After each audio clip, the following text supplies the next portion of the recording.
நீங்க வந்ததும் மின்சார கட்டணத்தை 3 மடங்கு உயர்த்தினீங்க. இதை வந்து சொத்து வரியா 150 மடங்கு உயர்த்தினீங்க. எல்லாத்தையும் உயர்த்திட்டு எதுக்கு கடை வாங்குறீங்க? மொத்தமாக நிரப்பப்பட வேண்டிய அரசு ஊழியர்கள் எண்ணிக்கை 4 லட்சம்.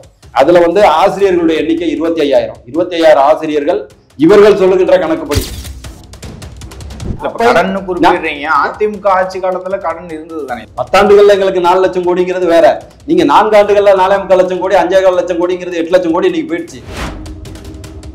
அதை நிப்பாட்டி விட்டு நீங்க 1000 ரூபாய் கொடுக்கறதுங்கிறது வந்து ஓட்டுக்காகவும் அதுலயும் தான் ஒழுங்கா கொடுத்தீங்களா? 65 லட்சம் பேரை ரிஜெக்ட் பண்ணீங்க. எங்க ஊர்ல கேள்விப்பட்டானாங்க, நகைக்கடை ஓனருடைய பொண்டாட்டிக்கு பணம் கொடுத்தீங்க, வெளில வாட்ச்மேனா இருக்கிற ஒரு ஒய்ஃபுக்கு கொடுக்கல. தொடர்ந்து வந்து செங்கோட்டையன் அவர்கள் எடப்பாடி பழனிசாமி புறக்கணிக்கிறாரு. எங்க வீட்டுக்குள்ள உள்ள பிரச்சனையை நாங்க பார்த்துக்கிறோம். என்ன கேட்கிறோம், நீங்க 520 வாக்குறுதிகள்ல 90% நிறைவேற்றிட்டாங்கன்னு முதலமைச்சர் சொல்றாரா இல்லையா? நிறைவேற்றிருந்தா நீங்க உள்ளாட்சி தேர்தல் நடத்தி நீங்க ஜெயிச்சுட்டு போக முடியாது. இப்ப உங்களுக்கு என்ன பயம் வருது? நீங்க நடத்தல.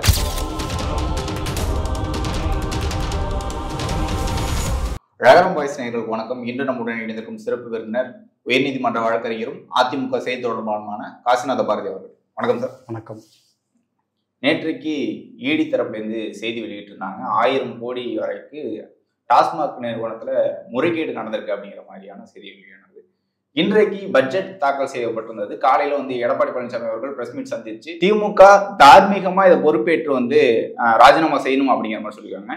இப்போதைக்கு தான் வந்து செய்தி வெளியிட்டு இருக்காங்க. இன்னும் விசாரணை முடியல, தீர்ப்பு வழங்கல. அதற்கு முன்பே வந்து ராஜினாமா செய்யணும்னு என்ன ஒரு காரணத்துல திடீர்னு இந்த மாதிரி பேசுறாங்க சார் எடப்பாடி பழனிசாமி. தமிழகத்தில் இருக்கிற நிறுவனங்கள்ல அரசினுடைய மொத்த பட்ஜெட்டையும் தாங்குகின்ற அனைத்து நலத்திட்டங்களுக்கும் பயன்படுகின்ற ஒரே இது வந்து டாஸ்மாகில் இருந்து வருகின்ற அந்த 50,000 கோடி 40,000 கோடி தான். அதுலேயே ஊழல் செய்வதற்கு துணிந்து விட்டார்கள். ஏற்கனவே வந்து பாட்டிலுக்கு மேலே 10 ரூபா வாங்கினது உங்களுக்கு நல்லா தெரியும். பாட்டிலுக்கு மேலே 10 ரூபா வாங்குறதுக்குன்னு ஒரு தனி வசூல் செய்வதற்கு ஒரு குரூப்பு வேடசந்தூரில், திண்டுக்கல் மாவட்டம் வேடசந்தூர் மேற்கு ஒன்றிய செயலாளர் வீரா சுவாமிநாதன் தலைமையில் அது ஒரு டீமு.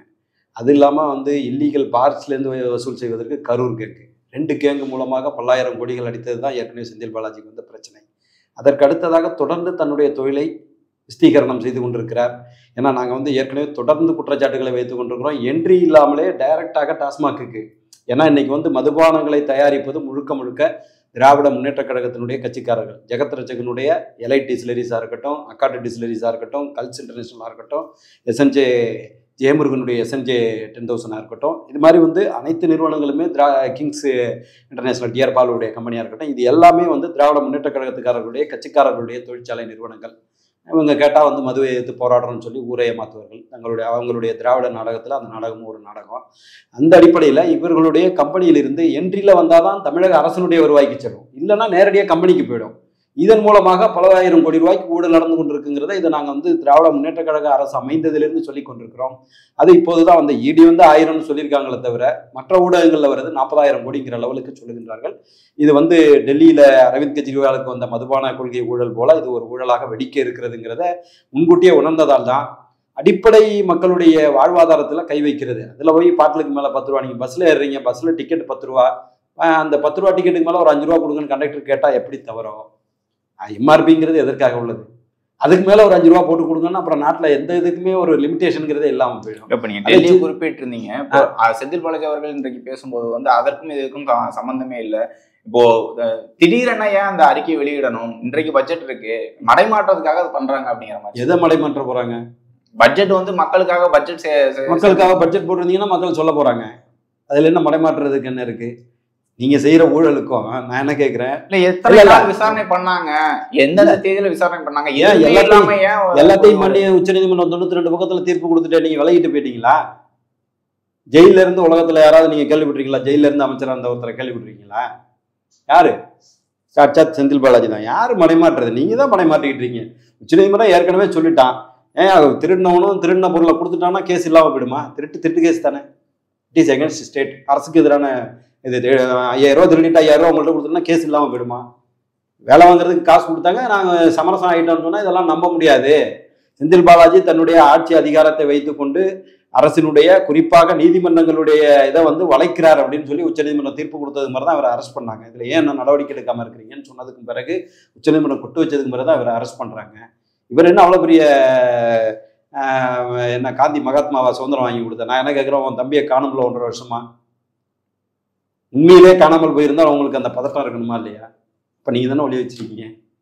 என்ன நான் கேட்குறேன், ஒரு தம்பியை காணும், ஒரு அமைச்சராக இருக்கீங்க, உங்களுடைய காவல்துறை தான் தமிழகத்தில் இருக்கு, தம்பி உயிரோட இருக்கானா இல்லையாங்கிற ஒரு பாசம் இருக்கணுமா இல்லையா? தம்பி வந்துட்டானா எல்லாம் உண்மையை எல்லாம் வந்துருங்கிறதுனால நீங்களே தம்பியை இப்போ வைத்திருக்கிறீர்கள். அதான உண்மையா இருக்க முடியும் என்ன? அதனால அதாவது செந்தில் பாலாஜி எல்லாம் இந்திய ஜனநாயகத்திற்கு ஒரு சாபக்கேடு. எனக்கு நண்பர் தான், முன்னாள் நண்பர் தான். ஆனா அவரெல்லாம் இந்திய ஜனநாயகத்திற்கு ஒரு சாபக்கேடு. இப்ப தமிழ்நாட்டை பொறுத்த வரைக்கும் இந்தி திணிப்புக்கு எதிராக, மும்மொழி கொள்கைக்கு எதிராக பேசிட்டு இருக்கோம். இங்க தொகுதி மறுவரையறைக்கு எதிராக பேசிட்டு இருக்கோம். இதெல்லாம் மடைமாற்றுறதுக்கு தான் இந்த இடி ரைடு வருது அப்படின்ட்டு உதயநிதி ஸ்டாலின் இதை பேசுறது எல்லாமே நீங்க மடைமாற்றுறதுக்கு தான். நாங்கள் தான் சொல்லியிருக்கோம். வேலூர் மாநாட்டில், இளைஞரணி மாநாட்டில் எங்க எடப்பாடியார் சொல்லியிருக்காரு, இருமொழி கொள்கை தான் தமிழகத்துல. அதிமுக மட்டும் மும்மொழி கொள்கையை ஆதரிக்குதா என்ன? தமிழகத்துல பாரதிய ஜனதா கட்சி அண்ணாமலையை தவிர பாக்கி அத்தனை பேருமே இருமொழி கொள்கையை தான் ஆதரிக்கிறாங்க. இருமொழி கொள்கை தான் தமிழகத்திற்கு தேவையான ஒன்று. ஏன்னா இருக்கிற நம்மளுடைய தாய்மொழி mother tongue 350A article 350A constitution படி அந்தந்த தாய்மொழிக்கு முக்கியத்துவம் கொடுக்கணுங்கிறதா இந்திய அரசியலமைப்பு சட்டம். அது மாதிரி section 36 directive principles of state பாலிசியில ஒரு ஸ்டேட் என்ன பண்ணணுங்கிறத அந்த ஸ்டேட் தான் முடிவு பண்ணணும். யாரோ சென்ட்ரல்ல உட்காந்துக்கிட்டு ஆண்டான் அடிமைத்தனம் போல அவர் கூப்பிட்டு ஆணையிடுவதற்கு நம்ம அவங்க எஜமானர்கள் கிடையாது, நம்ம ஒன்றும் அவங்கள்ட்ட வேலை பார்க்குற கூலிக்காரர்கள் கிடையாது. அதனால தமிழகத்தினுடைய மொழி பிரச்சனைங்கிறது இவங்க திட்டமிட்டு தொடர்ந்து பரப்புகின்ற வதந்தி தான். அந்த சனாதனமா இருக்கட்டும், ஆளுநருக்கு எதிரான பிரச்சனையா இருக்கட்டும், நான் என்ன கேட்கிறேன், எல்லாமே நீங்க நாணயம் வெளியிடுவதற்கு முன்பு திமுக பாஜகவை எதிர்க்கவில்லையா என்பது வேறு. ஆனால் ராஜ்நாத் சிங் என்னைக்கு நாணயத்தை வெளியிட்டாரோ அன்றையிலிருந்து திமுக பாஜகவினுடைய கள்ள கூட்டணி என்பது நேர் கூட்டணியாக மாறிவிட்டது. ஒரு புறத்திலே காங்கிரஸையும் கூட்டணியில வைத்துக்கொண்டு, ஒரு புறத்திலே பாஜகவையும் கூட்டணியில வைத்துக்கொண்டு ஆட்சி நடத்துகின்ற ஒரே கட்சி திமுக. நான் என்ன கேட்கிறேன், கடுமையான எதிர்ப்பு தெரிவிச்சுக்கிட்டாங்க. இன்னைக்கு செந்தில் பாலாஜி அவர்கள் சொல்றாங்க, இந்த 1000 கோடிங்கிறத கூட சமீபத்துல ஒருத்தர் பேசினாரு, ஒரு தலைவர் பேசினாரு, 1000 கோடி இதுல இருக்கு, டாஸ்மாக்ல ஊழல் பண்ணிருக்காங்க. அதே தான் அமலாக்கத்துறை சொல்லுது. இப்ப நீங்களே பாத்துங்க அப்படிங்கிற மாதிரி சொல்றாங்க. எங்களை எங்களுக்கு எதிராக மத்திய அரசு, ஒன்றிய அரசு செயல்படுது அப்படின்னு சொல்றாரு. நான் என்ன கேட்கிறேன், 1000 கோடியே இல்லை 40,000 கோடியா வெளில வர வதந்திகள் நிலவுதுன்னு நாங்க சொல்ல வர்றோம். நீங்க தமிழகத்துல டாஸ்மாக் கடைகள் கிட்டத்தட்ட ஒரு 6000 6500 கடைகள் இருக்கு. இதுல எத்தனை பார்கள் ஆதரைஸ்டு பார்கள் தெரியுமா? 1300 பார்கள் தான் ஆதரைஸ்டு பார்கள். பாக்கி 5000 சொச்சம் பார்கள் அன்ஆதரைஸ்டு பார்கள். இதுல வசூல் பண்றதுக்கு தான் கரூர் கேங்க செந்தில் பாலாஜி வைத்திருக்கிறார். அந்த லட்சக்கணக்கில் மாதந்தோறும் கேட்கிறார்கள் என்று அவர்கள் செந்தில் பாலாஜி வீட்டு முன்னால் போராட்டம் நடத்தியது உங்களுக்கு தெரியும். அத்தனை பார் ஓனர்கள் பணம் கேட்கறாங்கன்னு போராட்டம் நடத்தினாங்க. நீங்க படிச்சிருப்பீங்க, ஊடகங்கள்ல படிச்சிருப்பீங்க. அதனால நீங்க எங்க அதாவது அந்த 6000 பார்கள்ல இருந்து வருகின்ற வருமானங்கிறது தமிழக அரசுக்கு செல்ல வேண்டிய வருமானம். அது எங்க போகுது? திராவிட முன்னேற்ற கழகத்தினுடைய கிச்சன் கேபினெட்டுக்கு போகுது. அதனாலதான் மகாத்மா காந்தி அரெஸ்ட் பண்ணப்போ போராடினாங்களோ இல்லையா, செந்தில் பாலாஜி அரெஸ்ட் ஆனது போது உதயநிதி கடந்து ஓடுகிறார். நடு இரவுல மருத்துவமனைக்கு சென்று பார்க்கிறார்கள். அத்தனை அமைச்சர்களும் அங்க போய் குவிந்து நிற்கிறார்கள் என்று சொன்னால் வேற யாருக்காவது அது மாதிரி ஒரு முக்கியத்துவம் கிடைத்திருக்குமா? கதிரானந்தையும் தான் அரெஸ்ட் பண்றதுக்காக விசாரணை நடத்தினாங்க, அனிதா ராதாகிருஷ்ணனையும் தான் விசாரணை நடத்தினாங்க. யாராவது போனாங்களா? என்ன காரணம்னா, வருமானம் என்பது செந்தில் பாலாஜியின் மூலமாக இவர்களுக்கு கிடைக்கிறது. அதனால செந்தில் பாலாஜி இந்த கட்சியினுடைய காட்ஃபாதரா மாறிட்டாரு. அதுதான் நம்ம சொல்ல முடியும். வேற என்ன? அவர் இன்றைக்கு குறிப்பிடும் போது கூட நீங்க தேதி சொல்லுங்க, யார் யாருக்கெல்லாம் இந்த வேலை இடமாற்றம் செஞ்சதுல ஊழல் பண்ணிருக்காங்க மாதிரி சொல்றீங்க. எந்த தேதியுமே ஏன் குறிப்பிடாம சொல்றீங்க அப்படிங்கிற மாதிரி. அதெல்லாம் ட்ரையல் நடத்துறது அது கோர்ட்ல தான் நடத்த முடியும், மீடியாவில் நடத்த முடியாது. இல்ல, அவங்க கண்டுபிடித்திருக்கிறார்கள். அவர்கள் சொல்வது என்பது 1000 கோடிங்கன்னு சொல்றாங்கன்னா நிச்சயமாக 10 டைம்ஸா தான் இருக்க முடியும். இல்ல, பட்ஜெட்டுக்கு முதல் நாளே இது அறிவிக்கிறதுங்கிறது மடைமாற்றுறதுக்கு அப்படிங்கறது. மடைமாற்றுறதை விடுங்க, நீங்க அதுக்கு முந்தின நாள் ஒரு வாரத்துக்கு முன்ன சொல்லியிருந்தா ரிசைன்மெண்ட் போயிருப்பீங்களா கேட்கிறேன். நான் இன்னொன்னு கேட்கிறேன், அவர் மின்சாரத்துறையினுடைய அமைச்சராக இருக்கிறார். மின்சாரத்தை இது வரைக்கும் 3 முறை மின்சார கட்டணத்தை உயர்த்தியாச்சு, ஆண்டுதோறும் உயர்த்தியாச்சு. கேட்டா சென்ட்ரல் கவர்மெண்ட்னு சொல்லுவாங்க. எல்லாத்தையும் உயர்த்தி விட்டு இப்ப என்ன பண்ணிருக்காங்கன்னா, 2027 வரைக்குமான நிலக்கரி கொள்முதல்ல இப்பயே நடத்தி முடிச்சிருக்காங்க. இந்த அரசனுடைய டென்யூருங்கிறதே 2026 மே வரைக்கும் தான். மே 6ஆம் தேதி 5ஆம் தேதி வரைக்கும் தான் இவங்களுடைய பிஃபோர் டிக்ளரேஷன் ஆஃப் எலெக்ஷன். அதுக்கு பிறகு காபந்து சர்க்காரை தான் இவங்க தொடர முடியும். ஆனால் 2027 வரைக்குமான நிலக்கரி கொள்முதலை நடத்தி அதுல ஒரு அமௌண்ட்டை பார்த்துட்டாங்க. எங்கெல்லாம் இவர்கள் வருமானத்தை பார்க்க முடியுமோ தமிழ்நாட்டு மக்களை பற்றி இவர்களுக்கு இது கிடையாது. அதை தான் நாங்கள் திரும்ப திரும்ப சொல்ல வரோம்.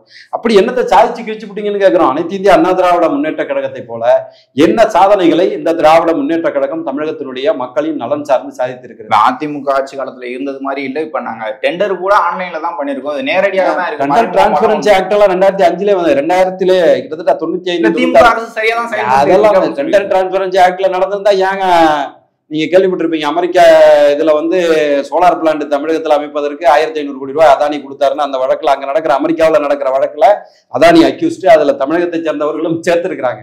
நீங்க படிச்சிருப்பீங்க ஊடகங்கள்ல. அப்புறம் டெண்டர் டிரான்ஸ்பரன்சியா நடந்துச்சுன்னா ஏன் 1500 கோடி ரூபாய் இல்லீகலா கொடுத்த அமைச்சருக்கு, இங்க உள்ள அமைச்சருக்கு வழக்கு நடந்துகிட்டு இருக்கா இல்லையா? யாராவது நாங்க பொய்யா சொல்றோமா? நாங்க என்ன சொல்றோம்? தமிழகத்தினுடைய மக்களின் நலன் சார்ந்து இயங்குகின்ற இயக்கம் என்றைக்கும் அனைத்து இந்திய அண்ணா திராவிட முன்னேற்ற கழகம். பர்டிகுலரா எடுத்துக்கிட்டீங்கன்னா 69% இடஒதுக்கீடு இந்தியாவில் எந்த மாநிலத்திலையும் கிடையாது. இந்தியாவில் இந்த பக்கத்தில் இருக்கிற கர்நாடகாவிலோ ஆந்திராவிலேயோ கேரளாவிலோ எங்கேயுமே கிடையாது. இந்தியாவில் 69% இடஒதுக்கீட்டை கொண்டு வந்ததிலிருந்து தமிழகத்தினுடைய மக்களின் நலன் சார்ந்த அத்தனை விஷயங்களிலும் இயங்கியது அனைத்து இந்திய அண்ணா திராவிட முன்னேற்ற கழகம். கச்சத்தீவு பிரச்சனையில பெருபாரி வழக்கை கொண்டு உச்சநீதிமன்றத்தில் வழக்கு தொடுத்ததா இருக்கட்டும், காவிரி பிரச்சனையில 205 டிஎம்சியை வந்து அரசியல் வெளியிடுவதற்கு போராடியதாக இருக்கட்டும், அதை வந்து உச்சநீதிமன்றத்தில் வழக்கு தொடுத்து அதில் கண்டெம்ட் போட்டு அதுக்கு பிறகுதான் 2013 வந்து நீங்க கொண்டு வராங்க. எந்த ஆட்சி காலத்துலன்னா இவங்களுடைய ஆட்சி காலத்துல தான். 2004 இருந்து 2009, 2009 இருந்து 2014 வரை 2 டென்யூர் 10 இயர்ஸ் வந்து மத்திய அரசுல ஐக்கிய முற்போக்கு கூட்டணி அரசுல மிருகபலத்தோடு திராவிட முன்னேற்ற கழகம் இருந்தது. மாநில அரசுல இல்ல, மத்திய அரசுல அங்கம் வகித்த திராவிட முன்னேற்ற கழகம் 2007 வந்த உச்சநீதிமன்ற தீர்ப்பு 205 டிஎம்சி தண்ணீரை காவிரி டெல்டாவுக்கு கொடுக்க வேண்டும் என்று. காவிரி டெல்டானா சும்மா கிடையாது. 10 மாவட்டத்து மக்களுடைய வாழ்வாதாரம், கிட்டத்தட்ட 1.5 கோடி மக்களுடைய வாழ்க்கை. அந்த வாழ்க்கைக்கான விஷயத்துல கூட நீங்க மத்திய அரசுல அங்கம் வகிக்கின்ற போதே உங்களால் பெற்றுத்தர முடியும். 2007 கொடுக்கப்பட்ட உச்சநீதிமன்ற தீர்ப்பை எப்ப இம்ப்ளிமெண்ட் பண்றாங்க? உச்சநீதிமன்றத்தில் வழக்கு போட்டு புரட்சித் தலைவி அம்மா அவர்கள் 2011 ஆட்சிக்கு வந்ததற்கு பிறகு 2013 தான் கெஜெட் நோட்டிபிகேஷன் வருது 205 டிஎம்சி. அந்த 205 டிஎம்சி இன்னைக்கு விட்டுட்டு நிக்கிறோம்னு வைங்க, 172 ஆகிட்டு போச்சு. வழக்க ஒழுங்கா நடத்தாத மொத்தத்துல வந்து நீங்க ஏதாவது ஒரு மக்களின் நலன் சார்ந்த விஷயங்களை நீங்க வந்து திமுகவில் 500 கொடுத்தோம் 1000 கொடுத்தோம் அப்படின்னு சொல்லுவாங்க. இன்னைக்கு பட்ஜெட் போட்டிருக்காங்க. பட்ஜெட்ல வந்து பள்ளிக்கல்வித்துறை நான் எடுத்த உடனே ஏன்னா நான் வந்து நிறைய எஜுகேஷன் கேஸ் தான் நடத்திட்டு இருக்கேன். எடுத்த உடனே பார்த்தா 46,000 கோடி ஒதுக்கியிருக்காங்க. சரி, ஒரு 5,000 வாத்தியார்களை போடுவாங்க. ஏன்னா இன்னைக்கு வந்து தமிழகத்துல மொத்தமாக நிரப்பப்பட வேண்டிய அரசு ஊழியர்கள் எண்ணிக்கை 4 லட்சம். அதுல வந்து ஆசிரியர்களுடைய எண்ணிக்கை 25,000. 25,000 ஆசிரியர்கள் இவர்கள் சொல்லுகின்ற கணக்குப்படி இன்னைக்கு வந்து ஓராசிரியர் பள்ளி கிட்டத்தட்ட 1500 பள்ளி இருக்கு. ஓராசிரியர் பள்ளின்னா அவரை புத்தகம் ஏதாவது இதுல இருந்து ஏஐ ஆபீஸ்ல இருந்து வருதுன்னா அவர் வாங்க போயிட்டாருன்னா அந்த ஸ்கூல் எப்படி நடக்கும் யோசிச்சு பாருங்க. சத்துணவு ஆயாம இருக்காங்க பாருங்க, அவங்க வந்து நடத்திக்கிட்டு இருப்பாங்க. வேற என்ன பண்ண முடியும்? ஆள் இல்லைன்னா 1500 பள்ளிகள் அப்படி இருக்கிறது. இன்றைய சூழ்நிலையில இவங்க வந்து ஆசிரியர் நியமனத்தை சொல்லியிருப்பார்கள் என்று பார்த்தால் 488 பட்டதாரி ஆசிரியர்களும் 1300 சொச்சம் முதுகலை ஆசிரியர்களை நியமிப்போம்னு சொல்லியிருக்கிறாங்க. 46,000 கோடி ஒதுக்குகின்ற உங்களால் ஒரு 6,000 கோடியை ஒதுக்கி ஒரு 5,000 10,000 வாத்தியார போட முடியல. மற்ற திட்டங்கள் அவங்க அறிவிச்சது எல்லாமே கல்விக்காக தானே இருக்கு. லேப்டாப் வந்து 20 லட்சம் பேருக்கு அது யாரு கொடுத்தாங்க? நீங்க நிப்பாட்டிட்டீங்க. நாங்க கொடுத்தோம். பள்ளியில எப்ப கொடுத்தீங்க? எங்க பள்ளிகள்ல கொடுக்கப்பட்டது. இப்ப வந்து கல்லூரி மாணவர்கள் இல்லையே. நீங்க இப்ப வந்து 2021 பிறகு கொடுக்கல. எங்க அதிமுக ஆட்சியில நாங்க கொடுத்தோம். லேப்டாப் திட்டத்தை கொண்டு வந்ததே புரட்சி தலைவி அம்மா அவர்கள் தான். விஞ்ஞானபூர்வமாக தமிழகத்தினுடைய மாணவர்கள் கல்வி பயிலணும்னு சொல்லி கொண்டு வந்தது அவங்க தான். திமுக அரசு வந்ததுக்கு பிறகு நிப்பாட்டாங்க. எங்க கொடுத்துருக்கீங்க? இப்ப இந்த 46,000 கோடியில என்டையர் 90% ஆஃப் த அமௌண்ட் எதுக்கு ஒதுக்குறாங்கன்னா construction of the building construct பண்ணாதான் கட்டிங் போட முடியும். புரியுதா இல்லையா? ஆசிரியர்களை நீங்க நியமிச்சீங்கன்னா ஆசிரியர் சம்பளத்தை வாங்கிட்டு போயிடுவான். நான் என்ன கேட்கிறேன், இன்னைக்கு வந்து கஞ்சா பழக்கம் அதிகமா இருக்கிறது, சட்டம் ஒழுங்கு பிரச்சனை வருகிறது. இது அத்தனைக்கும் அடிப்படை பவுண்டேஷன் நீங்க மாணவர் சமுதாயத்தை கட்டமைக்கணும். மாணவர் சமுதாயத்தை நல்ல மாணவனாக நீங்கள் வார்த்தெடுத்து விட்டீர்கள் என்றால் எதிர்கால சமுதாயம் நல்ல சமுதாயமா இருக்கும். நீங்க அங்கே நீங்க அந்த அடிப்படை ஆசிரியர்களை நியமிக்கவில்லை என்று சொன்னால் பவுண்டேஷனே ஆசிரியர் நியமனம் தான். ஒரு கல்வித்துறையில என்ன இதா இருக்க முடியும்? நாங்க கேட்டா காலை உணவு திட்டம் கொடுத்தோம். இன்னைக்கு வந்து விலையில்லா அரிசி அனைத்து இந்திய அண்ணா திராவிட முன்னேற்ற கழகம் வந்ததற்கு பிறகு விலையில்லா அரிசி கொடுத்ததற்கு பிறகு உணவு பஞ்சம் என்பது எங்குமே கிடையாது. சும்மா நானும் ஒண்ணு செஞ்சேன், எங்க வீட்டுக்காரன் கச்சேரிக்கு போறான்னு காட்டுறதற்காக காலை உணவு திட்டத்தை கொண்டு வந்தேன், இரவு உணவு திட்டத்தை கொண்டு வந்தேன், இல்லந்தோறும் கல்வியை கொண்டு வந்தேன். 3 கிலோமீட்டருக்கு ஒரு ஸ்கூல் இருக்கு. அப்புறம் என்ன இல்லந்தோறும் நீங்க சேர்க்க போறீங்க? வாத்தியார போட்டீங்கன்னா அவங்க மாணவர்களுடைய உள்ளந்தோறும் கொண்டு போய் சேர்க்க போறான் கல்வியை. அதை விட்டுவிட்டு அதுல 250 கோடி தமிழ் புதல்வன் மாதிரி புதுமை சொல்றேன். எல்லாமே 1000 ரூபாய் கொடுக்க எத்தனாயிரம் பேருங்க இருக்காங்க தமிழகத்துல? இந்த கதையெல்லாம் வேண்டாங்க. தமிழகத்துல எத்தனை லட்சம் பேருங்க இருக்கிறாங்க? மொத்தத்திலே 56,000 பேர் எனக்கு தெரியல. ஆனா ரொம்ப மீகர் பாப்புலேஷன் அவங்க. இதெல்லாம் கல்விக்காக தானே செய்யறாங்க. இதெல்லாம் அதுதான் சொல்றேன். 3ஆம் பாலினத்தை எத்தனை கோடி பேர் இருக்கிறாங்க? ஏங்க நான் பேசுறது கோடிக்கணக்கான மாணவர்களுடைய வாழ்வாதாரத்தை பத்தி பேசிட்டு இருக்கிறேன். நீங்க வந்து எங்கேயோ 10 பேர் 50 பேரை பத்தி அதெல்லாம் வெற்று விளம்பரங்களாக ஆசிரியர்களை நியமிக்காம நான் என்ன சொல்றேன், இல்லந்தோறும் கல்விக்கு நீங்க 200 கோடி ரூபாய் வேஸ்ட் பண்றீங்க. அந்த 200 கோடி ரூபாய்க்கு 1000 ஆசிரியர்களை நியமிங்களா? 10 லட்சம் மாணவர்களை அவங்க உருவாக்கிட்டு போயிடுவாங்களே. ஏன் செய்ய மாட்டேங்கிறீங்க? அதான் நாங்க திரும்ப நாங்க வலியுறுத்தி கொண்டு வருவது. நாங்க கிட்டத்தட்ட எங்க அனைத்து இந்திய அண்ணா திராவிட முன்னேற்ற கழகம் அந்த கடந்த 10 ஆண்டுகள்ல 2011 to 2021 வரைக்கும் இருந்த இதுல வந்து ஏறக்குறைய 3800 முதுகலை ஆசிரியர்கள், கிட்டத்தட்ட இடைநிலை ஆசிரியர்கள் வந்து 10-12,000 பேர், விஓக்கள் இருக்கிற கிராம நிர்வாக அலுவலர்கள் கிட்டத்தட்ட 5500 பேர், கிட்டத்தட்ட தமிழ்நாடு அரசு பணியாளர் தேர்வாணையம் மூலமாக டிஎன்பிஎஸ்சி மூலமாக 49,000 அப்பாயின்மெண்ட்களை போட்ட அரசு வந்து அனைத்து அடுத்த ஆண்டு வந்து 40,000 வேலை வாய்ப்புகள் வேலை வாய்ப்புகள் என்பது வேறு ஒரு சமுதாய அதை உருவாக்குறது யார் வேணாலும் உருவாக்கலாங்க. என்ன பண்ணியிருக்கீங்க இது வரைக்கும்? நீங்க ஒன்றும் இப்போ பதவியேற்ற 6 மாதம் ஆகல, இன்னைக்கு 4.5 வருஷம் ஆயிடுச்சு, 4 வருஷம் ஆயிடுச்சு, 4 வருஷம் சொச்சம் ஆயிடுச்சு. இன்னமும் நாங்கள் வந்து உருவாக்குகின்றோம், கருத்து ரீதியாக ஆதரிக்கின்றோம், கருத்தை உருவாக்குகின்றோம். இதெல்லாம் 4.5 வருஷம் கழிச்சு பேசுகின்ற பேச்சு இல்லை. நல்லா புரிஞ்சுக்கிடுங்க. நீங்க அது ஃபர்ஸ்ட் 6 மாசத்துல போடுறது 1000 குழுவை போட்டதுங்கிறது வேற. இன்னைக்கு அதையே சொல்லிக்கிட்டு இருந்தீங்கன்னா அப்ப நீங்க செயல்படலைங்கிறதா அர்த்தம். நாங்க என்ன கேட்கிறோம், நீங்க வந்ததும் மின்சார கட்டணத்தை 3 மடங்கு உயர்த்தினீங்க, இதை வந்து சொத்து வரியை 150 மடங்கு உயர்த்தினீங்க. எல்லாத்தையும் உயர்த்திட்டு எதுக்கு கடை வாங்குறீங்க? நான் என்ன சொல்றேன், வருவாயை ஈடு செய்வதற்காகத்தான் இதை வந்து உயர்த்துறீங்க. மின்சார கட்டணத்திலிருந்து ஆரம்பித்து ஒவ்வொரு இதையும் இதை நீங்கள் மடைமாற்றுகின்ற விதத்துல, ஏதோ மக்களுக்கு பயன்படுகின்ற விதத்துல ஏதாவது வேலை வாய்ப்பை கொடுத்தீங்களான்னா ஒன்றும் கொடுக்கல. 1200 பேர் டிஎன்பிஎஸ்சில செகண்ட் குரூப்ல போஸ்டிங் போட்டு இன்னும் ப்ராசஸ் ஆல்மோஸ்ட் முடிஞ்சிச்சு. ஒரு 900 பேர் 1000 பேர் போயிட்டாங்க. இன்னொரு 200 பேர்ல கேஸ் வழக்கு நடந்துகிட்டு இருக்கு. இந்த 1200 அப்பாயின்மெண்ட்டை தவிர தமிழ்நாட்டில் என்னத்தை பண்ணிவிட்டீங்க? இந்த 1000 ரூபா கொடுத்தோம், 500 ரூபா கொடுத்தோம், தேவையே இல்லைங்க. மடிக்கணினி திட்டத்தை நிப்பாட்டிங்க. லட்சக்கணக்கான மாணவர்களுக்கு பயன்பட்ட மடிக்கணினி திட்டத்தை நிப்பாட்டிங்க. 53 லட்சம் பெண்களுக்கு தாலிக்கு தங்கம் கொடுத்தது அனைத்து இந்திய அண்ணா திராவிட முன்னேற்ற கழகம். அவங்களுடைய திருமண நேரத்துல அந்த ஒரு 50,000 ரூபாய் பணமும் ஒரு பவுன் நகைங்கிறது வந்து ஒரு ஏழை குடும்பத்திற்கு, ஒரு விளிம்பு நிலை மக்களுக்கு அதுதான் அன்னைக்கு எசென்சியல். அதை நிப்பாட்டி விட்டு நீங்க 1000 ரூபாய் கொடுக்கறதுங்கிறது வந்து ஓட்டுக்காகவும் அதுலேயும் தான் ஒழுங்கா கொடுத்தீங்களா? 65 லட்சம் பேரை ரிஜெக்ட் பண்ணீங்க. எங்க ஊர்ல கேள்விப்பட்டாங்க, நகைக்கடை ஓனருடைய பொண்டாட்டிக்கு பணம் கொடுத்தீங்க, வெளில வாட்ச்மேனா இருக்கிற ஒரு ஒய்ஃபுக்கு கொடுக்கலன்னு சொல்லி. இப்படிதான் உங்களுடைய சிஸ்டம் பூராவே எதை மறுபடியும் பெயர் சேர்க்கணுமா சேர்க்கலாம் அப்படின்னு சொல்லியிருக்காங்க. ஏங்க சேர்க்கறதெல்லாம் இதெல்லாம் ஓட்டுக்காக செய்யறது தானுங்க. நீங்க நான் என்ன கேட்கிறேன், எல்லா திட்டங்களும் இல்லங்க.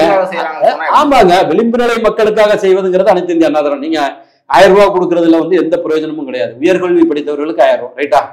உயர்கல்வி எத்தனை லட்சம் பேர் படிச்சிருவாங்க? 50 லட்சம் பேர் இன்னைக்கு வந்து ஆரம்ப கல்வி படிச்சுக்கிட்டு இருக்காங்கன்னா இதுல எவ்வளவு பேர் காலேஜுக்கு போவாங்க சொல்லுங்க? 3 லட்சம் பேர் போவாங்களா? 5 லட்சம் பேர் போவாங்களா? 5 லட்சம் பேருக்கு கொடுத்துட்டா போதுமா? 8.5 கோடி மக்கள்ல 5 லட்சம் பேருக்கு பணம் கொடுத்துட்டா போதுமா? எல்லாமே வெற்று விளம்பரங்க. நான் கொடுத்தோன்னு சொல்றோம், மார்த்தட்டி சொல்றோம். 53 லட்சம் பெண்களுக்கு தாலிக்கு தங்கத்தையும் திருமணத்தின் போது 50,000 உதவித்தொகையும் கொடுத்தோம். அதை நாங்க மார்த்தட்டி சொல்ல முடியும். லேப்டாப் திட்டத்தை கொடுத்தோம். எதையாவது உண்டு. எல்லாத்தையும் நீங்க நிப்பாட்டிங்களே. முதியோர் ஓய்வூதிய திட்டம் அதை வரைக்கும் நீங்க நிப்பாட்டி வச்சிருக்கீங்க. ஒரு 60 வயசு 70 வயசுக்கு மேல உள்ளவங்களுக்கு 1000 500ங்கிறது பெரிய தொகை. அதை கூட நிப்பாட்டி வச்சுட்டு நாங்க அதை பண்ணோம் இதை பண்ணோம்னு சொல்றது முதியோர் அப்படின்ட்டு இல்லங்கள். ஐயா வேண்டாயா, ஒண்ணுமே வேண்டாயா. ஏற்கனவே நடக்கிறத ஒழுங்கா தொடருங்களையா. நீங்க தான் ஒன்னும் புதுசா கிளிக்க போறலாம் தெரியுமா? உங்க அப்பா காலத்துல இருந்து தண்டவாளத்துல ஓடாத ரயில் தண்டவாளத்துல தலையை வச்சு படுத்ததுல இருந்து, உங்க ஊருக்கும் பக்கத்துல தான் நினைக்கிறேன், கள்ளக்குடி கொண்ட கருணாநிதினு சொல்லுவாங்களா, அங்க படுத்ததுல இருந்து ஆரம்பித்து எல்லாத்துலயும் தமிழ் மக்களுக்கு துரோகம் தான். நீங்க காவிரி பிரச்சனையில 1924 வந்த ஒப்பந்தத்தை 50 ஆண்டுகளுக்கு ஒரு முறை புதுப்பிக்க வேண்டியதை 1974 புதுப்பிக்காம விட்டது யாரு? சாட்சாத் இவங்களுடைய தந்தையார் கருணாநிதி தான் புதுப்பிக்காம விட்டாரு. கச்சத்தீவு யார் காலத்துல தாரை வார்க்கப்பட்டது? கருணாநிதி காலத்துல தான் இந்திரா காந்தியால் விட்டு கொடுக்கப்பட்டது. இந்திரா காந்தி விட்டு கொடுக்குற போது போராட வேண்டிய இடத்துல இருந்தது யாரு? நீங்க தானே முதலமைச்சராக இருந்தீங்க, நீங்க தானே ரெஸ்பான்சிபிள் பர்சன். பண்ணல. ஏதாவது ஒரு பிரச்சனை, முல்லைத்தீவா இருக்கட்டும், முல்லை பெரியாறு அணையா இருக்கட்டும், எந்த பிரச்சனையும் இல்லாது. இப்போ கூட நேற்றைக்கு வந்து நான் வந்து இந்த டீலிமிட்டேஷன் இதுல வந்து நான் எல்லாரையும் ஒருங்கிணைக்கிறேன் அப்படின்ட்டு போய் பாக்குறாரு கர்நாடகாவில். அப்படியே அந்த தமிழகத்துக்கு கொஞ்சம் தண்ணியை விடுங்க, காவிரி பிரச்சனையில 1 கோடி பேர் பாதிக்கப்பட்டிருக்காங்க, ஒரு சொட்டு தண்ணீரை கூட விடமாட்டேன் என்று சொல்லுகின்ற டி.கே. சிவகுமார், கர்நாடகத்தினுடைய நீர்வளத்துறை அமைச்சர் டி.கே. சிவகுமாரை அழைச்சிட்டு வர்றதுல சிவப்பு கம்பளம் கொடுத்து இது பண்றீங்களே. நான் கேட்காமலா இருக்கீங்களா? கேட்டதா நீங்க ஏதாவது தகவல் வந்துச்சா? உங்க ஊடகங்கள் அதுல போட்டீங்களா? அவர் வந்து டீலிமிட்டேஷனுக்கு மறுவரையறை சம்பந்தமா தான் அவர் போய் பேசுறாரு தவிர, அதாவது சித்தாந்த ரீதியாக சனாதனத்தை பேசுவது, தமிழ் பேசுவது, சமூக நீதி பேசுவது, that is secondary thing. Preliminary திங்ஸ்ங்கிறத இருக்கின்ற அடிப்படை மக்களுக்கு, விளிம்பு நிலை மக்களுக்கு நம்மளால், அதாவது வந்து தி ஃபார்மேஷன் ஆஃப் வெல்ஃபேர் ஸ்டேட்டுங்கிறது தான் வந்து இந்தியன் கான்ஸ்டியூஷன்ல செக்ஷன் 36 இருந்து 48 வரைக்கும் அவன் கொடுத்துருக்கிறதுங்கிறது வந்து மக்கள் நல அரசை உருவாக்குவது தான் ஒரு ஸ்டேட்டோடைய வேலை. அந்த வேலையில என்ன வேலையை செய்யறீங்க? சித்தாந்தம் பேசுவதுங்கிறது வேறங்க, அது வேறங்க. அந்த சித்தாந்தத்தை நீங்க பேசுறீங்களா பேசலையா வேற விஷயம். அதை நாங்க செயல்படுத்தினது நாங்க. இல்லையில்லா ஆடு மாடுகள் கொடுத்ததுலேருந்து ஆரம்பித்து எந்த ஒரு சிஸ்டம்னாலும் கருவறையில் தொடங்கி கல்லறை வரைக்கும், தொட்டில் குழந்தை திட்டத்திலேருந்து ஆரம்பித்து அந்த கருவற்ற பெண்கள், அந்த பெண் குழந்தைகள் பிறக்கின்ற போது அவர்களுக்கு வந்து பெட்டகங்கள் கொடுத்ததுலேருந்து, அந்த இதுல வந்து 16 பொருட்கள் உள்ள பெட்டகங்கள், பவுடர்லேருந்து ஆரம்பித்து ஒவ்வொரு பொருளையும் கொடுத்ததுலேருந்து, ஆரம்ப கல்வியை கொடுத்ததுலேருந்து, மடிக்கணினியை கொடுத்ததிலிருந்து, அப்படியே வளர்ந்து வந்தாங்கன்னா அவங்களுக்கு வந்து தாலியை கொடுத்ததிலிருந்து, தாலிக்கு தங்கத்தை கொடுத்ததிலிருந்து, அதுல இருந்து அப்புறம் திரும்பவும் கருவுறுதல், இப்படி ஒவ்வொரு இதுலையும் வந்து மக்களின் நலன் சார்ந்து மக்களுக்காக அவங்க வாழ்க்கையை நடத்தணும்னு சொன்னா நீங்க ஒரு ஆடு மாடுகளை கொடுத்துட்டீங்கன்னா நான் என்ன சொல்றேன், மீனை கொடுக்க வேண்டாம். மீன் பிடிக்க கத்து கொடுத்துட்டீங்கன்னா அவன் பிடிச்சிக்க போறான்.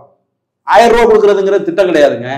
ஆடு மாடை கொடுத்தீங்களா ஒரு மாசத்துக்கு 7000 ரூபாய்க்கு அங்க வந்து பால் கறந்து அவங்களால விற்க முடியும், ஒரு குடும்பமே வாழ்ந்துட முடியுங்க. அதை செய்யாமல், அதான் ப்ரொடக்டிவ் வேல சொல்றது, தியரிட்டிக்கலா சொல்றது, பிராக்டிக்கலா சொல்றது. பிராக்டிக்கலா செஞ்சு காட்டினவங்க அம்மா.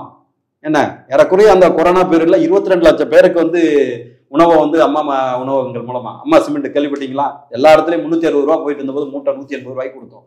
பாட்டில் அம்மா தண்ணீர் குடி தண்ணீர் குடிச்சிருப்பீங்க கோயம்பேடு இதுல எல்லாம் 10 ரூபா, இன்னைக்கு 30 ரூபாய்க்கு நமக்கு தண்ணீர் வாங்கி குடிக்க வேண்டியிருக்கு. எந்த இடத்துலயாவது மக்களின் நலன் சார்ந்து இயங்கின இயக்கங்க. நீங்க என்ன பண்ணிட்டு இருக்கீங்க அதைத்தான் நாங்க கேட்கிறோம். நீங்க சொத்து வரிய 150 மடங்கு உயர்த்திட்டீங்க, மின்சார கட்டணத்தை உயர்த்திட்டீங்க, அத்தனை இதையும் உயர்த்தி விட்டு கடனையும் 4 லட்சம் கோடியை வாங்கிட்டீங்க. கடன் குறிப்பிடுறீங்க, அதிமுக ஆட்சி காலத்துல கடன் இருந்தது தானே? இல்ல கடன் வந்து இந்திய அரசு இல்ல அப்படி கிடையாது. நாங்க இருந்த காலம் என்ன 10 ஆண்டுகள். 10 ஆண்டுகள்ல எங்களுக்கு 4 லட்சம் கோடிங்கிறது வேற. நீங்க 4 ஆண்டுகள்ல 4,4 லட்சம் கோடி, 5,4 லட்சம் கோடிங்கிறது 8 லட்சம் கோடி இன்னைக்கு போயிடுச்சு. என்ன கிட்டத்தட்ட நாங்க 4 ஆண்டுகள்ல நாங்க 10 வருஷம் டென்யூருங்கிறது வேற. வளர்ச்சி இருக்குன்னு சொல்றாங்க. என்ன வளர்ச்சி இருக்குன்னு என்ன வளர்ச்சி? ஜிடிபி வளர்ச்சி எல்லாம் விடுங்க. ஜிடிபி வளர்ச்சிக்கு நாங்களும் காரணம். 35 வருஷம் நாங்க ஆட்சியில இருந்திருக்கிறோம். அனைத்து இந்திய அண்ணா திராவிட முன்னேற்ற கழகம். நாங்க சொல்லலாங்க அதை விளிம்பு நிலை மக்களை உயர்த்தணும், அடிப்பட்ட மக்களை வந்து நாங்க தரம் உயர்த்தணும். அதற்கான அத்தனை திட்டங்களை நாங்க வகுத்தோம். நீங்க என்ன திட்டங்களை வகுத்தீங்கன்னு தான் நாங்க கேட்கிறோம். புரியுதுங்களா? ஜிடிபி வந்துட்டு இது வந்துட்டு அதெல்லாம் சும்மா மக்களை ஏமாத்துகின்ற வார்த்தை. நம்ம கண்ணு முன்னால பாக்குறோம்ல. மடிக்கணினி திட்டம் நிப்பாட்டி இருக்கான், அவங்களுக்கு தெரியுமா இல்லையா? நிப்பாட்டி தானே இருக்கான். நம்ம ஏதோ பொய்யா சொல்றோமா? அனைத்து இந்திய அண்ணா திராவிட முன்னேற்ற கழகம் ஓட்டு வாங்குறதுக்காக பொய் சொல்லுதா? காவிரி பிரச்சனையில துரோகம் பண்றீங்களா இல்லையா? உங்க மத்திய அரசு இருக்கிற போது ஏன் நீங்க உங்களால பற்று தர முடியல? இப்ப போய் டி.கே. சிவகுமாரை பாக்குற நீங்க வந்து காவிரி பிரச்சனையில மக்கள் வந்து தண்ணி இல்லாம விவசாயம் பண்ண முடியாம கிடந்தானே. அன்னைக்கு போய் ஒரு முறை பார்த்து ஐயா கொஞ்சம் தண்ணியை விடுங்க போய் கேட்டு வாங்கிட்டு வந்தாரா இல்லையா? புரட்சி தலைவர் எம்ஜிஆர் குன்றாவிட்ட போய் கேட்டு வாங்கிட்டு வந்தாரா இல்லையா? நேரடியா போய் வீட்டுக்கே போய் உட்கார்ந்துருந்தாரு. சாப்பாடு போட்டாங்க, சாப்பிட முடியாதுன்னாரு. என்னன்னு கேட்டாங்க, எனக்கு காவிரியில தண்ணி கொடுக்குறதா இருந்தா தான் சாப்பிடுவேன்னாரு. சாப்பிட சொன்னாரு, குன்றாவை கொடுத்தாரு. என்ன புரட்சி தலைவர் அம்மா மெரினா கடற்கரையில் உண்ணாவிரதம் இருந்தாங்களா 3 நாட்கள். ஜூலை 23, 1993 3 to 4 நாள் முதலமைச்சராக இருக்கிற போது இந்திய வரலாற்றுல எந்த ஒரு முதலமைச்சரும் மக்களுடைய நலன் சார்ந்த விஷயத்துல உண்ணாவிரதம், தொடர் உண்ணாவிரதம், கருணாநிதி மாதிரி காலை சாப்பாட்டுக்கு மத்தியான சாப்பாட்டுக்கு இடையில உண்ணாவிரதம் இருந்து லட்சக்கணக்கான தமிழ் மக்களை கொண்டு குவிச்சது போலயா? இப்படியெல்லாம் கிடையாது. என்றைக்கும் போலி நாடகம் ஆடுபவர்கள் திராவிட முன்னேற்ற கழகம். திசை மாற்றுதல்ங்கிற ஒரு வார்த்தை அவர் செந்தில் பாலாஜி சொன்னதா சொல்றீங்க. மொத்த திராவிட முன்னேற்ற கழக அரசே திசை மாற்றுதல் தான். இன்னைக்கு வந்து நீங்க ஆட்சிக்கு வரப்போது 520 வாக்குறுதி சொன்னீங்க. 520 வாக்குறுதியில ஒரு பாதியாவது நிறைவேற்றி இருந்தால் ஏன் உள்ளாட்சி தேர்தலை நீங்க ஒத்தி வச்சிருக்கீங்க? நீங்க உள்ளாட்சி தேர்தல் நாங்க நடத்திருந்தோம். இப்பதானே டென்யூர் முடிஞ்சது. உள்ளாட்சி தேர்தல் நாங்க நடத்திருந்தோம். அதுல நிறைய அதுல ரிசர்வேஷன்ல பிரச்சனை இருந்துச்சு, கேஸ் நடந்துச்சு. நான் இப்ப டென்யூர் இப்பதானே முடிஞ்சது. நான் என்ன கேட்கிறேன், நீங்க 520 வாக்குறுதிகள்ல 90% நிறைவேற்றிட்டாங்கன்னு முதலமைச்சர் சொல்றாரா இல்லையா? நிறைவேற்றிருந்தா நீங்க உள்ளாட்சி தேர்தல் நடத்தி நீங்க ஜெயிச்சுட்டு போக முடியானே. இப்ப உங்களுக்கு என்ன பயம் வருது? நீங்க நடத்தல ரைட்டா? இன்னைக்கு வெற்றி பெறுதுன்னு சொல்றாங்க சார். அது நாங்களும் தான் சொல்றோம் சார். யார் நம்மள அண்ணாமலையும் தான் சொல்றாப்ல.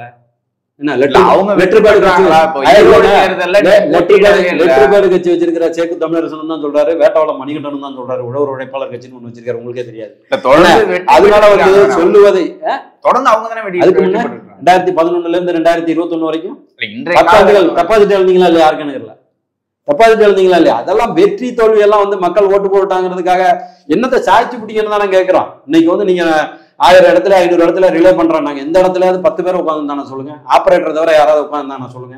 அதாவது நீங்க என்ன மக்கள் நலன் சார்ந்து நீங்க செய்றீங்களோ அதுதான் மக்கள் கூட்டத்தை உங்களுக்கு உருவாக்கும். மொத்தமாகவே திராவிட முன்னேற்ற கழகம் இன்றைக்கு அதாவது அதுதான் இப்ப நான் வந்துட்டு இருக்க போது அரசூழியர்கள் சங்கம் போராட்டத்தை அறிவிச்சுட்டான். ஏன்னா நீங்க வரும்போது என்ன சொன்னீங்க, பழைய ஓய்வூதிய திட்டத்தை கொண்டு வருவோம். தமிழகத்துல 27 லட்சம் பேர் அரசு ஊழியர்கள் இருக்கிறார்கள். இன்றைக்கு அந்த 27 லட்சம் அரசு ஊழியர்கள் தான் உங்களுடைய பில்லர். இந்த திராவிட முன்னேற்ற கழகத்தை ஆட்சி கட்டில ஏற்றுவதற்கு முக்கிய காரணகர்த்தாவாக இருப்பவர்கள் வந்து அரசு ஊழியர்கள். இன்றைக்கு அந்த அரசு ஊழியர்கள் வந்து பழைய ஓய்வூதிய திட்டம் இல்லை என்ற அடிப்படையில இந்த அரசுக்கு எதிராக மாறிவிட்டார்கள். 27 லட்சம் பேர்னா 27 நினைக்காதீங்க. இன்று 4 பேர் போட்டீங்கன்னா 1 கோடி ஓட்டுகள் இன்றைக்கு திராவிட முன்னேற்ற கழகத்துக்கு எதிராக தயார் நிலையில இருக்கு. அதனால 2026 எப்ப இருந்தாலும் நாங்கள் ஆட்சி அமைப்போம். இவங்க நாடகம், இவங்க அந்த திசை திருப்புதல் எல்லாமே வந்து முடிஞ்ச வரைக்கும் வந்துட்டீங்க. முடிஞ்சா கல்லா கட்டிக்கிட்டு போங்க, அவ்வளவுதான் நாங்க சொல்ல முடியும். 2026 ஆட்சி அமைப்புன்னு சொல்லுவாங்க. இன்றைக்கு வந்து எடப்பாடி பழனிசாமி அவர்கள் அந்த பட்ஜெட்டுக்கு முன்பே வந்து ஒரு கூட்டம் கூட்டியிருந்தாங்க. அதுல வந்து செங்கோட்டையன் அவர்கள் பங்கேற்கல. தொடர்ந்து வந்து செங்கோட்டையன் அவர்கள் எடப்பாடி பழனிசாமி புறக்கணிக்கிறாரு, அதிருப்தியில இருக்காரு சொல்றாங்கல்ல. கட்சிக்குள்ள மறுபடியும் வந்து குழப்பம் இருக்கு. எங்க வீட்டுக்குள்ள உள்ள பிரச்சனையை நாங்க பாத்துக்குவோம். Don't worry. நீங்க ஏன் கவலைப்படுறீங்க? அவர் நடத்தின மீட்டிங்ல எல்லாம் எடப்பாடியார் பேர் சொல்லி தான் பேசிக்கிட்டு இருக்காரு. என்னை வச்சாலும் அரசியல் பண்ண முடியும். ஏன்னா அவர் கிட்டத்தட்ட 11 முறை சட்டமன்றத்துக்கு நின்று 10 முறை வெற்றி பெற்றவர். தமிழகத்தில் அதிக முறை வெற்றி பெற்றவர் வந்து கோபிச்செட்டிப்பாளையம் தொகுதியில் அவர் தான். ஏன்னா அதுக்கு பிறகு யாரும் கிடையாது. அதனால வந்து அவரெல்லாம் நீங்க வச்சு அரசியல் பண்ண முடியாது. இதெல்லாம் வந்து ஊடகங்கள் அதிமுகவை எதிர்ப்பதற்கு வேற ஒன்றும் செய்யல. மக்கள் விரோத அரசாக அதிமுக அரசு இருந்துச்சுன்னு சொல்ல முடியுமான்னு சொல்ல முடியாது. 7.5% இடஒதுக்கீடு மூலமாக கிட்டத்தட்ட 6434 பேர் மருத்துவம் என்ற படிப்பை கனவு காண முடியாத ஏழை குடும்பத்தைச் சேர்ந்த கிராமப்புற ஏழை மாணவர்களுக்கு வாய்ப்பை பெற்று தந்தது எடப்பாடியாருடைய அரசு. ஏறக்குறைய 11 மருத்துவக் கல்லூரிகளை தமிழகத்திற்கு பெற்றுத்தந்தது எடப்பாடியாருடைய அரசு. காவிரி மண்டலத்தை வந்து பாதுகாக்கப்பட்ட வேளாண் மண்டலமாக உருவாக்கி தந்தது எடப்பாடியாருடைய அரசு. காவிரி மேலாண்மை ஆணையத்தை உருவாக்கி தந்தது எடப்பாடியாருடைய அரசு. நீங்க எந்த இடத்துல 22,000 ஏரிகளை தூர்வாரிய குடிமராமத்து திட்டத்தை கொண்டு வந்தது எடப்பாடியார். எங்களால வந்து அறுதிட்டு சொல்ல முடியும். இவர்கள் கொடுத்த 520 போலி வாக்குறுதிகளை நம்பி தமிழகத்து மக்கள் ஏமாந்து போனார்கள். இவங்க அடுத்த ஒரு ஆண்டிலே 30,000 கோடி அடித்து குவித்து விட்டார்கள், எங்க வைக்கிறதுன்னு தெரியல அப்படின்னு சொல்லி பிடிஆர் வடிவேல் தியாகராஜன் சொல்றாரு. இந்த பயலோ அதுக்குள்ளே ஒழிச்சு கரையத்திட்டாங்க அப்படின்னு. ஏன் நான் என்ன கேட்கிறேன், அவ்வளவு பெரிய திட்டங்கள் செயல்படுத்தினால் மக்கள் உங்களுக்கு வாக்கு அதுதான் 520 போலி வாக்குறுதிகளை கொடுத்து ஏங்க நீங்க 10 பேரை வச்சுக்கிட்டு போராடுவீங்க, நாங்க தனியா நிக்கிறோம். இன்றைக்கும் கூட்டணிகளுக்குள்ளார கொடுக்கல் வாங்கல் இருக்கலாங்க. அவங்க அதனுடைய கிளைக்கழகங்களா மாறி போயிருக்கலாம், எனக்கு தெரியாது. கட்சியே அவங்களுக்குள்ளார என்ன இருக்கு, அதெல்லாம் ஒண்ணு கிடையாது. 99.9 அதெல்லாம் வந்து திராவிட முன்னேற்ற கழகம் கட்டவிழ்த்து விடுகின்ற பொய்களுங்க. எத்தனாயிரம் ஓட்டை வாங்கினாங்க சொல்லுங்க என்ன? அதெல்லாம் வந்து ஒண்ணுமே இல்லை, நீங்க பிரிஞ்சு போயிட்டோன்னு தான் சொல்றீங்க. சாதாரண வேட்பாளர்களை நிப்பாட்டி 88 லட்சம் 90 லட்சம் ஓட்டு 1 கோடி ஓட்டை நாங்கள் வாங்கணும். எங்களுடைய பர்சன்டேஜ் எங்கேயும் குறையவில்லை. 2019 இதை விட 1.5% கூடுதல் ஓட்டு தான் நாங்கள் வாங்கணும். நீங்கள் சொல்கிற மாதிரி பிரிஞ்சிருந்தாலும் அப்படியெல்லாம் பெற முடியாது. நாங்கள் மக்களின் நலன் சார்ந்து இயங்குகின்றோம். எங்களுடைய பிரச்சாரத்தின் மூலமாக 2026 நாங்கள் ஆட்சிக்கு வந்து சேருவோம். இவர்களுடைய ஊழலின் மூலமாகவே தமிழக அரசியலிருந்து அப்புறப்படுத்தப்படுவார்கள் கருத்து தான். சமீபத்தில் எடப்பாடி அவர்கள் வந்து பிரஸ் மீட்ல சொல்லும்போது திமுக எதிர்ப்பு கட்சிகள் எல்லாத்தையும் ஒருங்கிணைக்கணும் 2026 அப்படின்னு சொல்லியிருந்தாங்க. அது பிஜேபியே தான் பேசுறாரு அப்படின்ட்டு. இல்ல, பிஜேபியை நம்ம பேச வேண்டிய அவசியம் இல்லை. பிஜேபிக்கு அவ்வளவு பிஜேபியோட கூட்டணி 2026 பிஜேபிக்கு அவ்வளவு பெரிய ஓட் பேங்கும் கிடையாதுங்க. நோட்டாவுக்கும் கீழே இருந்துச்சு, இப்ப நோட்டாவுக்கு மேல வந்துருங்க. ஏங்க அதை போய் பேசுறீங்க? மொத்தமா சும்மா மைக்க பிடிச்சி பேசி விட்டா ஒரு தலைவர் கிடையாது. என்ன அவங்க மத்தியில் ஆளுங்கட்சியா இருக்கிறதுனால அவங்களுக்கு ஊடக வெளிச்சத்தை நீங்க கொடுக்குறீங்க. உங்களை போன்ற ஊடகவியலாளர்கள், உங்களை சொல்லல, மொத்தமா சொல்றேன், நீங்க கொடுக்குறீங்க. பேட்டி யாரு வேணாலும் கொடுக்கலாங்க, பேச தெரிஞ்ச எல்லாரும், ஊமையை தவிர பாக்கி எல்லாருமே கொடுக்கலாம். கூட்டணி கட்சிகள் பாமக அங்கதான் இருக்கு, மற்ற கட்சி பாமக வந்து பார்த்துட்டு போனாங்கல்ல. ஜி.கே. மணி வந்துட்டு போனாரு, 2 வாரத்துக்கு முன்ன வந்துட்டு போய் பார்த்துட்டு போனாரு. அது இல்ல திருமணம் தெரியல, அது என்னன்னு தெரியல. அது கடைசி நேரம் முடிவுக்கு உட்பட்டது. அதெல்லாம் ஒன்றும் பிரச்சனை கிடையாது. நாங்கள் மக்கள் நல திட்டங்களை செயல்படுத்தி இருக்கிறோம். நாங்கள் எதுவும் பொய்யாவோ போலியாவோ என்ன இவங்க கொடுத்த போலி வாக்குறுதியை நம்பி தான் மக்களும் அரசு ஊழியர்களும் இன்னைக்கு பாதிக்கப்பட்டிருக்கிறார்கள். என்ன ஏறக்குறைய 3400 டாக்டர்கள், அனஸ்தீசியன்லேருந்து பிஜி டாக்டர்ஸ் வந்து போட வேண்டியிருக்கு தமிழகம் முழுவதும். கிட்டத்தட்ட வந்து 6000 8000 மருத்துவர்களை போட வேண்டியிருக்கு. ஏன்னா நாங்கள் கொடுத்துருந்தோம் கிராமந்தோறும் அம்மா மினி கிளினிக்கல், வந்த உடனே மூடிட்டாங்க. கிட்டத்தட்ட 8000 to 10,000 கம்பவுண்டர்கள் போட வேண்டியிருக்கு. என்ன டார்ச் லைட் வெளிச்சத்தில் ஆப்ரேஷன் பண்ணுறதை நீங்களே பார்த்துருப்பீங்க செய்ததை. அரசு மருத்துவமனைகளை தரம் உயர்த்துங்கன்னு சொல்கிறோம், பண்ண தயாராக இல்லை.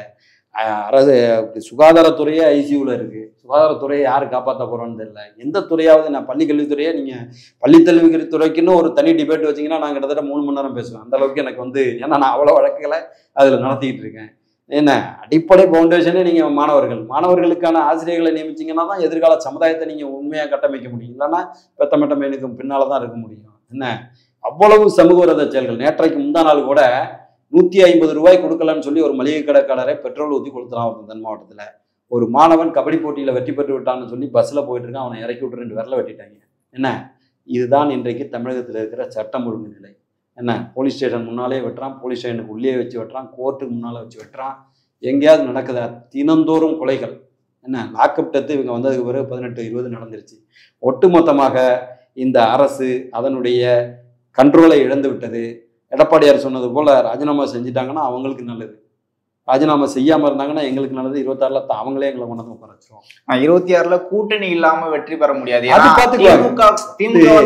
கூட்டணியா இருக்காங்க. அதாவது கூட்டணிங்கிறது வேறங்க. கூட்டணியை தாண்டி நீங்க அப்படி பாத்தீங்கன்னா வந்து மக்கள் நல கூட்டணின்னு ஒண்ணு அமைச்சாங்க, உங்களுக்கு தெரியும். 2016 தேர்தலில் என்னாச்சு? தனித்தனியா இருந்தாலே அந்த 3% ஓட்டை வாங்கியிருப்பானுங்க சில கட்சிகள். என்ன விஜயகாந்த் அவ்வளோ பெரிய செல்வாக்கு உள்ளவர், வைகோ, அது அத்தனை கம்யூனிஸ்ட் கட்சிகள், விடுதலை சிறுத்தை திருமாவளவன், மொத்த பேரும் சேர்ந்து 3.5 ஓட்டு தான் வாங்கினாங்க. மக்களுடைய விருப்பத்திற்கு மாறாக எந்த கூட்டணியோ எந்த அரசும் அமைந்தால் அது மக்கள் மன்றத்திலிருந்து தூக்கி எறியப்படுங்கிறதுக்கு மக்கள் நல கூட்டணி ஒரு உதாரணம். அதைத்தான் நாங்கள் சொல்றோம். நாங்கள் மக்களுக்கு செய்த நலத்திட்டங்களை எடுத்து சொல்லுவோம்.